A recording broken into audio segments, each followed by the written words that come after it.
नमः शिवाय।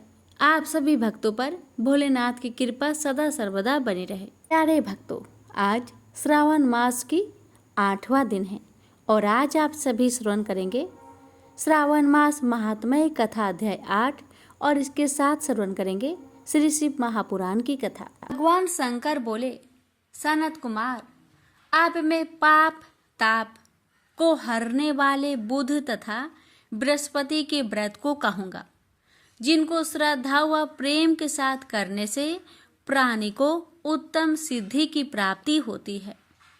ब्रह्मा जी ने चंद्रमा को ब्राह्मणों के राज्य सन पर अभिषिक्त किया था। किसी समय चंद्रमा ने श्री बृहस्पति की तारा नामक स्त्री को देखा। वह संपूर्ण लक्षण संपन्न, उमरती जवानी युक्त, रमणीय रूप लावण्य संपन्न थी। चंद्रमा उस रूप की खान अत्यंत सुंदर तारा को देखकर मोहित हो काम के बस में हो गया और अपने घर रखकर चंद्रमा ने अपने बल से गुरु पत्नी का उपभोग किया। बहुत काल बीत जाने पर उसके यहाँ एक पुत्र हुआ, जिसका नाम बुध रखा और जो विद्वान, रूपवान तथा सर्व लक्षणों से युक्त था। बृहस्पति अपनी पत्नी को तलाश करते हुए चंद्रमा के यहाँ पहुँचे और उससे कहा, मेरी पत्नी मुझे वापस लौटा दो। तुमने गुरु पत्नी के साथ कैसे गमन किया है? इस पाप से भला तुम्हारा किस प्रकार छुटकारा होगा?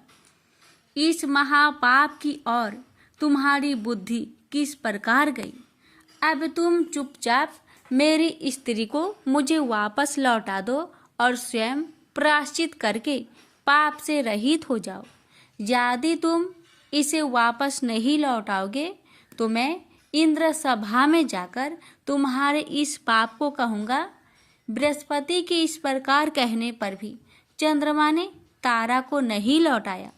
तब बृहस्पति देव सभा में गए और वहां जाकर फरियाद की कि मेरी पत्नी का चंद्रमा ने अपहरण कर लिया है और वह मांगने पर भी पत्नी को लौटा नहीं रहा है।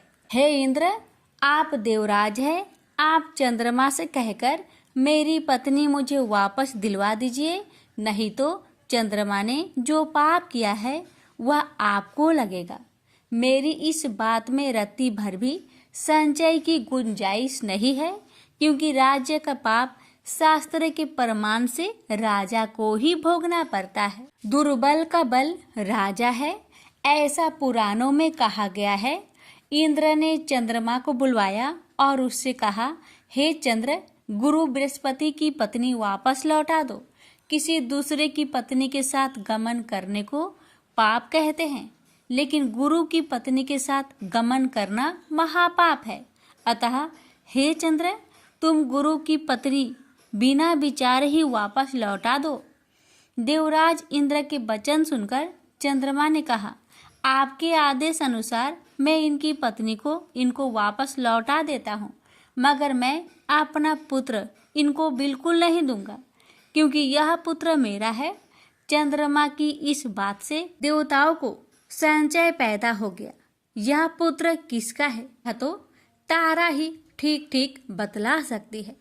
उन्होंने बृहस्पति की पत्नी तारा को बुलाकर पूछा, हे कल्याणी, तुम सच सच कहो कि यह पुत्र किसका है, झूठ बिल्कुल नहीं बोलना। लज्जा से संपन्न तारा ने कहा, यह बालक चंद्रमा का औरस तथा बृहस्पति का क्षेत्रज पुत्र है। अब आप जिसको उचित समझे दे दीजिए। तारा की बात सुनकर देवताओं ने बालक बुध चंद्रमा को दे दिया।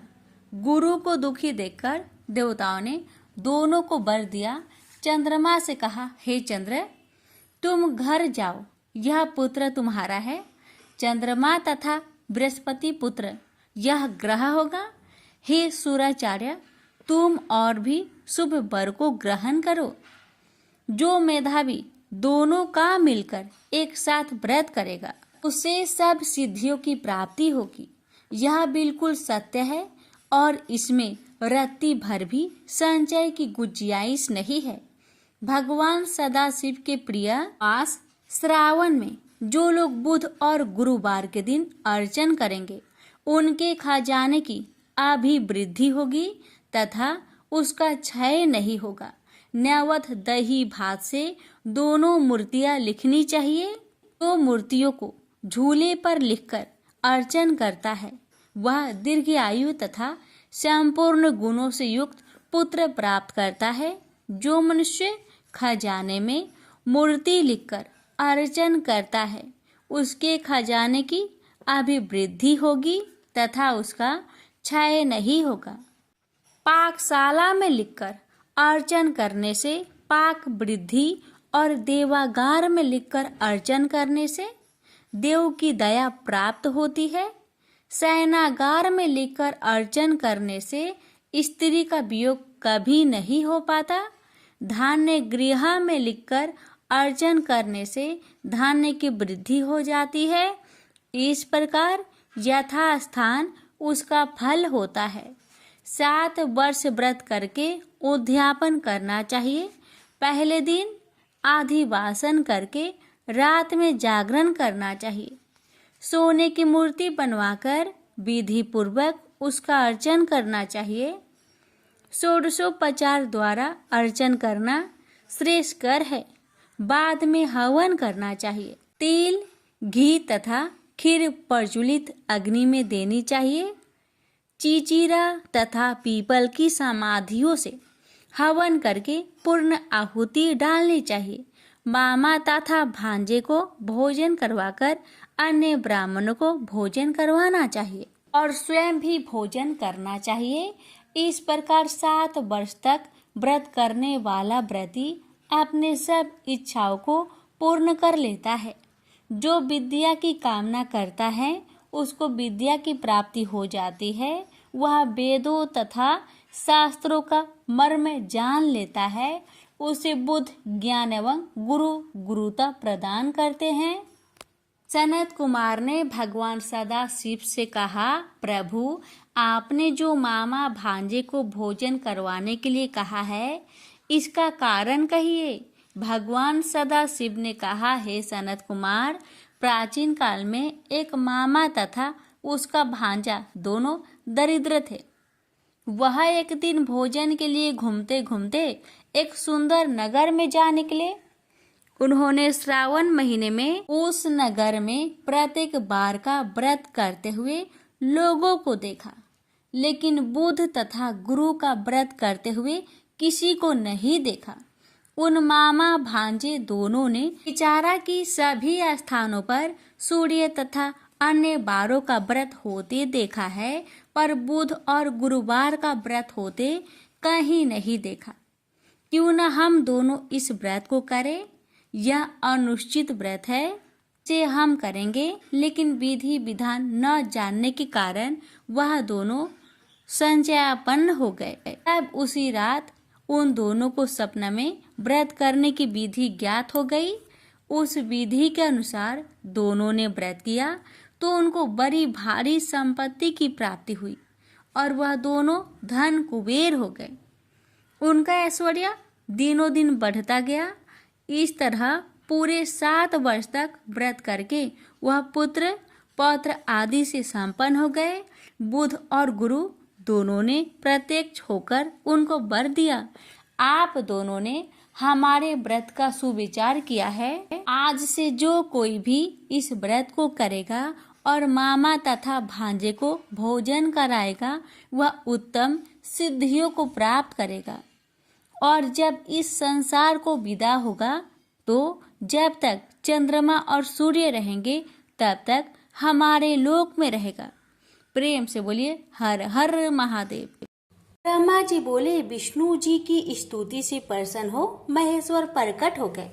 उनके 5 मुख 3 नेत्र थे और उनके ललाट पर चंद्रमा, सिर पर जटा विराजमान थी तथा जो गौरवर्ण विशाल नेत्र सर्वज्ञ भस्म लपेटे 10 भुजा वाले नीलकंठ सब भूषणों से भूषित स्वर्गीय सुंदर मस्तक पर भस्म का त्रिपुंड लगाए हुए थे। जब मैंने और विष्णु ने उन्हें देखा तो सुंदर वाणियों से फिर उनकी स्तुति करना आरंभ कर दिया। तब उन करुणाकर महेश ने अपने श्वास से विष्णु के लिए वेदों का ज्ञान दे दिया। उसी समय उन परमात्मा ने मुझे भी ज्ञान दिया। फिर विष्णु जी ने पूछा कि हे देव, आप किस प्रकार प्रसन्न होते हैं तथा किस प्रकार में आपका पूजन और ध्यान करूं जिससे आप बस में हो जाए। हे महादेव जी, हम दोनों ही आपकी आज्ञा में रत है, कहिए हम क्या करें।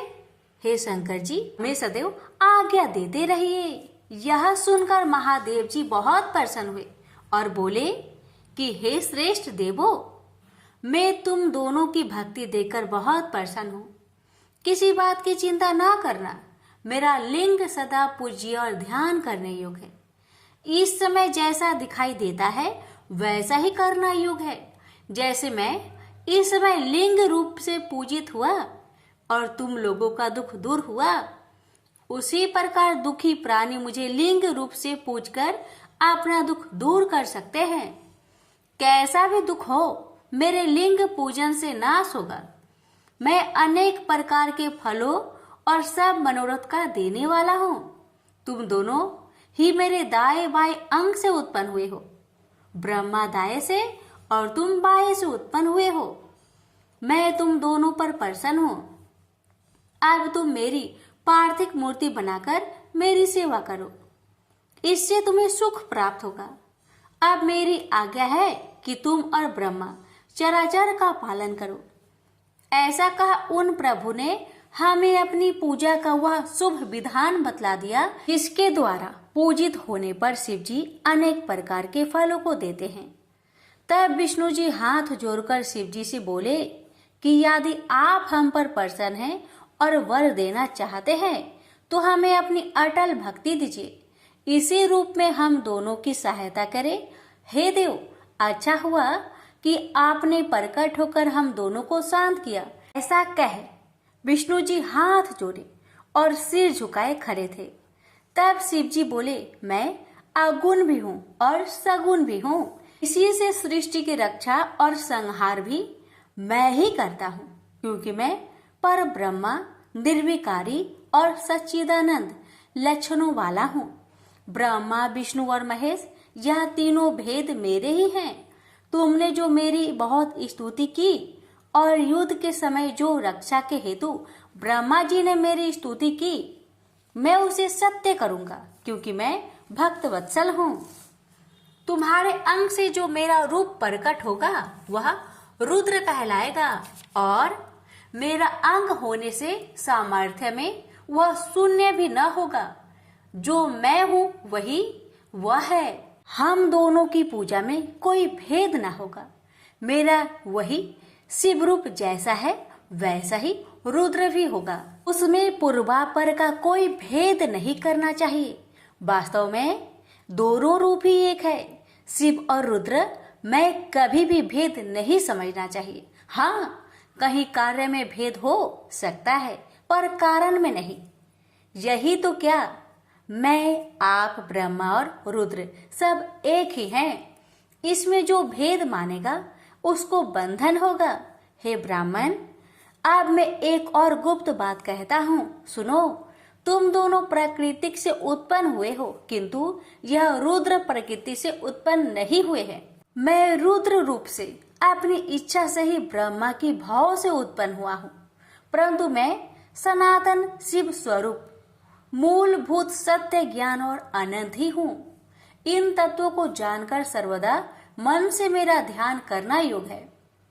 और रुद्र में प्रकृति का तामस गुण जानना चाहिए, क्योंकि वह वैकारिक है, परंतु वास्तव में वह तामस नहीं है। अतएव हे ब्राह्मण, अब तुमको यह करना चाहिए कि तुम सृष्टि के कर्ता बनो, हरि भगवान सृष्टि के पालक बने, और यह जो मेरा अंश रुद्र है यह लय करने वाला होगा, तथा यह जो उमा नाम वाली परमेश्वरी प्राकृतिक देवी है, इसी की शक्ति बाघ देवी अर्थात सरस्वती ब्रह्मा की अर्धांगिनी होगी, और एक जो दूसरी शक्ति प्रकृति से उत्पन्न होगी वह लक्ष्मी रूप से सर्वदा विष्णु के आश्रय में रहेगी और वही कभी काली नाम से मेरे अंश को प्राप्त होगी और कार्य सिद्ध के लिए यह ज्योति से प्रकट होगी तथा यह दोनों देवियां परम मंगलमयी शक्तियां कहलाएंगी, जिनका कार्य होगी क्रमशः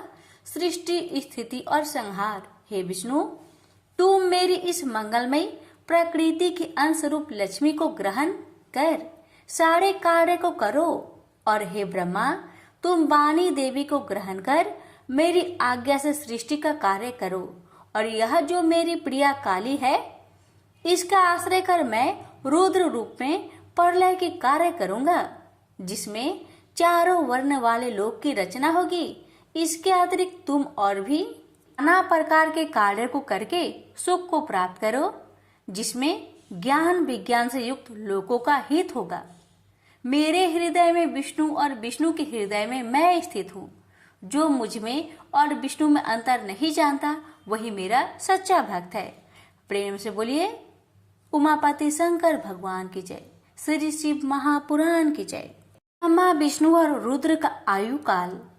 परमेश्वर बोले, हे विष्णु, तुम्हारे संबंध में मेरी यह और भी आज्ञा है कि तुम सर्वदा सब लोकों में पूज्य और मान्य होगे। ब्रह्मा के बनाए लोकों में कभी दुख उत्पन्न होगा तो तुम ही उसे नष्ट करने को तत्पर होंगे और मैं तुम्हारी सब कार्यों में सहायता करूंगा। मैं तुम्हारे कठिन से कठिन शत्रुओं को मारूंगा। तुम अनेक अवतार धारण कर जीवों का कल्याण कर अपनी कृति का विस्तार करोगे। तुम्हें और रुद्र में कोई भेद न होगा। यदि कोई रुद्र भक्त तुम्हारी निंदा करेगा तो उसके समस्त पुण्य शीघ्र ही नष्ट हो जाएंगे। तुम में निग्रह अर्थात बंधन और अनुग्रह अर्थात कृपा करने की सामर्थ्य होगी। हे नारद, ऐसा कहकर मुझ ब्रह्मा का हाथ विष्णु के माथे पर धर कर शिव जी ने कहा कि तुम सर्वदा इनके दुख में सहायता करना। तुम सबके अध्यक्ष और भुक्ति मुक्ति देने वाले हो। तुम सब कार्यों के साधक और सबके प्राण रूप होंगे। हे हरि, तुम पर जब कभी संकट आवे तो मेरी इसी रुद्र शरीर का भजन करना। जो मेरा आश्रय लेता है उसके दुख अवश्य ही दूर हो जाते हैं। जो मुझ में और तुम में अंतर जानता है वह निश्चय ही नरक में गिरता है। अब इन तीनों देवताओं के आयु बल को सुनो। 4000 युग ब्रह्मा का एक दिन होता है और इसी क्रम से रात भी जाननी चाहिए। 30 दिन का एक महीना और 12 महीने का एक वर्ष, इस प्रकार के वर्ष परमान से ब्रह्मा की 100 वर्ष की आयु होती है और ब्रह्मा जी का एक वर्ष विष्णु जी का एक दिन कहलाएगा और वह भी इसी प्रकार के परमान से 100 वर्ष जिएंगे तथा विष्णु का एक वर्ष रुद्र के एक दिन के बराबर होगा और इसी क्रम से वह भी 100 वर्ष स्थित रहेंगे।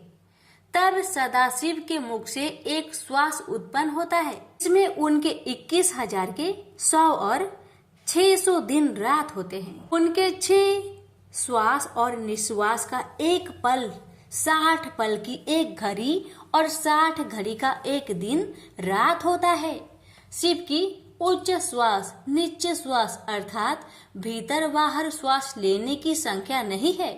इसी कारण शिव का उत्थान अक्षय है। अतः तुम मेरी आज्ञा से रूप की रक्षा करते हुए अनेक प्रकार के गुणों से सृष्टि का कार्य करो। ब्रह्मा जी कहते हैं कि जब शिव जी ने ऐसा कहा तब उनके वचनों को सुनकर उन्होंने विश्वेश को प्रणाम कर कहा, हे कृपा सिंधु, मैं आपकी सब आज्ञाओं को सर्वदा के लिए सिरोधार्य करता हूँ और वचन देता हूँ कि ऐसा ही करता रहूंगा।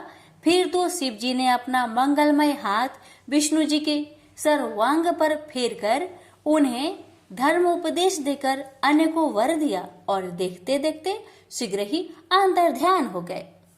उसी समय से इस लोक में लिंग पूजा की विधि चली। लिंग से प्रतिष्ठित शिव जी भुक्ति मुक्ति प्रदायक है। यदि कोई इस आख्यान को लिंग के समीप पढ़ता है तो वह 6 महीने में शिव रूप हो जाता है। हे मुनियों, इसका पुण्य फल कहने में मैं असमर्थ हूँ, प्रेम से बोलिए उमापति शंकर भगवान की जय। श्री शिव महापुराण की जय। त्रिवाचन विधि और उसका फल। ऋषि बोले, हे सुत जी, यह तो आपने मुझे महादिव्य शुभ लिंग की उत्पत्ति सुनाई, जिसके प्रभाव से दुखों का नाश हो जाता है। हे महाभाग, अब आप ब्रह्मा और नारद के संवाद के मध्य से शिव पूजन की विधि बतलाए, जिसके करने से शिवजी प्रसन्न हो गए। ब्राह्मण, क्षत्रिय, वैश्य और क्षुद्र चारों वर्णों को शिवजी की पूजा का जो अधिकार है, उसका क्या क्रम है? व्यास जी ने जैसे आपको बतलाया हो उसे मुझसे कहिए। सूत जी बोले, हे मुनीश्वर, जैसा आपने पूछा है ऐसा ही पहले श्री व्यास जी ने सनत कुमार जी से पूछा था, और जिसे उपमन्यु ने सुना था उसी को फिर व्यास जी ने मुझे पढ़ाया, और उपमन्यु ने श्री कृष्ण से सुना। तब जिसे सबसे पहले ब्रह्मा जी ने ही कहा है, वही सब मैं ब्रह्मा नारद संवाद के रूप में आपसे कहता हूँ। ब्रह्मा जी बोले, हे नारद, अब मैं तुम्हें लिंग पूजन संक्षेप में कहता हूँ, ध्यान देकर सुनो। यदि विस्तार से कहूँ तो सैकड़ों वर्षों में भी संपूर्ण नहीं होगा। शिव जी की पूजा परम शक्ति से करनी चाहिए। इसके करने से सारे अनिष्टों का नाश हो जाता है। मनुष्य को संतान सुख की प्राप्ति होती है। चारों वर्णों को सब कर्मों और अर्थों की सिद्धि के लिए शिव जी की पूजा करनी चाहिए। प्रातःकाल ब्रह्मा मुहूर्त में उठकर गुरुदेव और शिव जी का स्मरण करता हुआ सब तीर्थों का स्मरण करे और हरि भगवान का ध्यान करे। साथ ही मेरा और देवताओं तथा मुनियों का भी ध्यान करे। फिर शिव स्रोत का पाठ करे और तब उठकर मल त्याग के लिए दक्षिण दिशा को जावे। वहां एकांत में मल त्याग करे, और ब्राह्मण हो तो शुद्धि के लिए 5 बार हाथ धोए, क्षत्रिय 4 बार, वैश्य 3 बार और क्षुद्र 2 बार हाथ धोए। गुदा और लिंग में 1 बार, बाएं हाथ में 10 बार, फिर दोनों हाथों में 7 बार मिट्टी लगाए। इसी प्रकार दोनों पैरों में 3 बार लगाकर फिर 3 बार हाथ में लगाए। स्त्रियों को क्षुद्र की भांति मिट्टी लेकर हाथ पैर धोना चाहिए।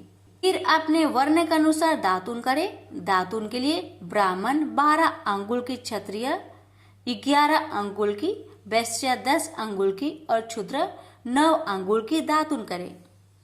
षष्ठी, अमावस, नवमी और व्रत के दिन रविवार को संध्या का समय और श्राद्ध के दिन दातुन न करे। तीर्थों में सविधि मंत्र सहित स्नान करे। फिर एकांत और उत्तम स्थान में संध्या करे। फिर सविधि शिव जी को पूजे, परंतु पहले गणेश जी का पूजन कर लेवे। अंत आसन पर बैठे शिव जी की स्थापना करे। 3 बार आचमन कर 3 प्राणायाम करे, जिसमें मध्य में त्र्यंबक शिव जी का ध्यान करे, जिससे 5 मुख 10 भुजाएं सब भूषणों से युक्त और जो बाघंबर ओढ़े हुए हैं। शिव जी की पूजा से मनुष्य अपने को पवित्र बना लेवे। फिर प्रणव मंत्र अर्थात ओमकार से ही न्यास कर शिव जी की पूजा आरंभ करे। इसकी और बहुत सी विधियां गुरुदेव से प्राप्त कर लेवे। फिर शिव जी पर सहस्त्र जलधारा वेद मंत्र द्वारा चढ़ावे। फिर शिव जी के ऊपर चंदन और पुष्प आदि चढ़ावे और प्रणव पूर्वक उनके आगे सुगंधि की सामग्री देवे। फिर नाना प्रकार के वेद मंत्रों से उनकी स्तुति करता हुआ उन्हें नमस्कार करे। फिर अर्घ्य देकर शिव जी के चरणों में पुष्प बिखेर देवे। फिर देवेश को प्रणाम कर आत्मा से शिव जी की आराधना करे। प्रार्थना करते समय हाथ में पुष्प लेकर उनके सामने खड़ा होवे और अंजलि बांधे रहे और कहे कि हे शंकर जी, मैं ज्ञान से अथवा अज्ञान से आपकी जो कुछ भी पूजा की है वह सफल होवे। और ऐसा कहा जी के ऊपर पुष्प चढ़ावे और स्वास्तिक वाचन कर अनेक प्रकार के आशीर्वाद ग्रहण करे। फिर शिव जी के ऊपर पूजा की चढ़ाई हुई सभी वस्तु हटाकर नमस्कार करे और अपराध क्षमा के लिए फिर आचमन करे। फिर अघोर मंत्र से शिव जी की प्रार्थना करे और गले से अधिक शब्द निकालकर उनकी पूजा करे। फिर अपने समस्त परिवार के साथ शिव जी को नमस्कार कर अत्यंत प्रसन्न होता हुआ सारे कार्य को सुख पूर्वक करे। इस प्रकार की शिव पूजा से उसे पद पद पर सर्व सिद्धियों की प्राप्ति हो सकती है। उसका दुख मिट जाता है और शिव जी की कृपा से कल्याण पाता है तथा शिव जी की पूजा से उसकी और भी गुणों की वृद्धि होती है। हे मुनिवर, यह शिव जी की पूजा की विधि कही। हे नारद, अब इसके पश्चात और क्या सुनना चाहते हो? प्रेम से बोलिए उमापति शंकर भगवान की जय, श्री शिव महापुराण की जय।